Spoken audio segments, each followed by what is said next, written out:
እንኳን ወደ ግሪሳ በሰላም መጣችሁ። ዛሬ የምናየው ስለ ፍጥነት ወይንም ስለ ቴክኖሎጂ ብቻ አይደለም። ዛሬ የምናየው በኢትዮጵያ መንገዶች ላይ ስለሚንቀሳቀሱ የሀብት ማሳያዎች ነው። በሀገራችን የመኪና ዋጋ ከቀረጥና ከዶላር ምንዛሬ ጋር ተዳምሮ የት ሰማይ እንደደረሰ ሁላችንም እናውቃለን። ግን እስከ ስንት ሚሊዮን ሊሄድ ይችላል ብላችሁ ታስባላችሁ? ዛሬ በጂጂ ኢትዮጵያ፣ ፌስቡክ ማርኬት እና ኢትዮጵያ ውስጥ የሚገኙ የኦንላይን ሻጮች ላይ ያሉትን መረጃዎች በማገላበጥ በአሁኑ ሰዓት በኢትዮጵያ ውስጥ የሚሸጡ 10 እጅግ ውድ መኪኖችን ይዘንላችሁ ቀርበናል። በቪዲዮ መጨረሻ ላይ የምናየው የመኪና ዋጋ ግን በእርግጥም ያስደነግጣችኋል። እስከ መጨረሻው አብራችሁን ቆዩ። በ10ኛ ደረጃ ላይ የሚገኘው BMW X7 M60i 2024 ሞዴል ሲሆን ዋጋው በግምት ከ45 እስከ 55 ሚሊዮን ብር።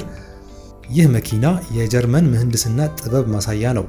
7 ሰዎችን በምቾት መያዝ የሚችል ሲሆን V8 ኢንጂን አለው። በኢትዮጵያ ገበያ ላይ አሁን በስፋት እየመጣ ያለ ሲሆን በተለይ ለቤተሰብና ለቅንጦት የሚመርጡት ባለሀብቶች ቁጥር እየጨመረ ነው። በውስጡ ያለው የቴክኖሎጂ ብዛት መኪና ሳይሆን የሚንቀሳቀስ ኮምፒውተር ያስመስለዋል። በ9ኛ ደረጃ ላይ የሚገኘው ካዲላክ ኤስካሌድ ESV በግምት ዋጋ ከ55 እስከ 65 ሚሊዮን ብር ሲሆን የአሜሪካው ግዙፍ መኪና ካዲላክ ኤስካሌድ በኢትዮጵያ መንገዶች ላይ ሲሄድ ግርማ ሞገሱ ልዩ ነው። ይህ መኪና እጅግ ሰፊ የውስጥ ክፍል ያለውና ለደህንነት ከፍተኛ ትኩረት የሚሰጥ ነው። በጂጂ ኢትዮጵያ ላይ አልፎ አልፎ የሚወጡት እነዚህ መኪኖች ፉል ኦፕሽን በመሆናቸው ዋጋቸው ከፍ ይላል።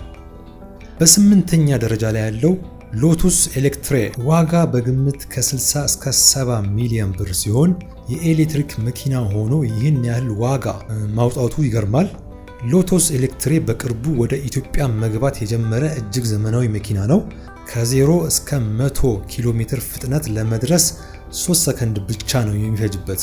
በኢትዮጵያ የኤሌክትሪክ መኪና ቀረጥ ዝቅተኛ ቢሆንም የራሱ የመኪናው ፋብሪካ ዋጋ ውድ ስለሆነ እዚህ ሀገር ላይ በውድ ዋጋ ከሚሸጡት ተርታ ተሰልፈዋል።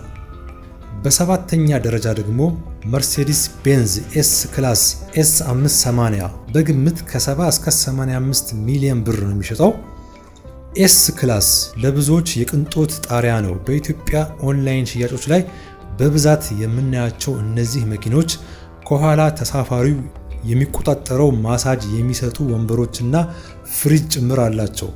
ይህ መኪና ለባለስልጣናትና ለትልልቅ ቢዝነስ ሰዎች ተመራጭ ነው። 6ኛ ደረጃ ደግሞ ፖርሽ ካይኔ ቱርቦ GT በግምት ከ75 እስከ 90 ሚሊዮን ብር የሚገመት ሲሆን ፍጥነት ለሚወዱ ባለሀብቶች የተሰራ መኪና ነው። ፖርሽ ካይን በኢትዮጵያ ውስጥ ካሉ ውድ ስፖርታዊ SUV መኪኖች አንዱ ነው። የድምፁ ግርማና የመንገድ ላይ ብቃቱ ለየት ያለ ዋጋ እንዲሰጠው አድርጎታል። ወደ ዋናዎቹ 5 መኪናዎች ከመሄዳችን በፊት እንዲህ አይነት አስገራሚ መረጃዎች እንዲደርሳችሁ ግሪሳን ሰብስክራይብ ማድረጋችሁ እንዳትረሱ። ወደ ቀጣይ እንለፍ። በ5ኛ ደረጃ ላይ የሚገኘው ቶዮታ ላንድ ክሩዘር 300 ሲሪየስ በግምት ከ85 እስከ 105 ሚሊዮን ብር ሲሆን V8 የሚለው ስም በኢትዮጵያ የሀብት መለኪያ ነው። አዲሱ የ300 ተከታታይ ላንድ ክሩዘር በአሁኑ ሰዓት በአዲስ አበባ መንገዶች ላይ በብዛት ይታያል። ምንም እንኳን ዋጋው 100 ሚሊዮን ብር ቢጠጋም ለኢትዮጵያ አስቸጋሪ መንገዶች ተስማሚ በመሆኑ ተፈላጊነቱ በጣም ከፍተኛ ነው። በ4ኛ ደረጃ ላይ የሚገኘው ሬንጅ ሮቨር አውቶግራፊ 2024 ሲሆን በግምት ከ100 እስከ 120 ሚሊዮን ብር ይገመታል። ሬንጅ ሮቨር የክብር መገለጫ ተደርጎ ይወሰዳል። አዲሱ አውቶባዮግራፊ ሞዴል እጅግ ውብ የሆነ ዲዛይን እና ምቾት አለው። በኦንላይን ማርኬት ፕሌስ ላይ የሚወጡት እነዚህ መኪኖች በሰዓታት ውስጥ ነው የሚሸጡት። 120 ሚሊዮን ብር በአሁኑ ሰዓት የአንድ ትልቅ ህንፃ ዋጋ ማለት ነው።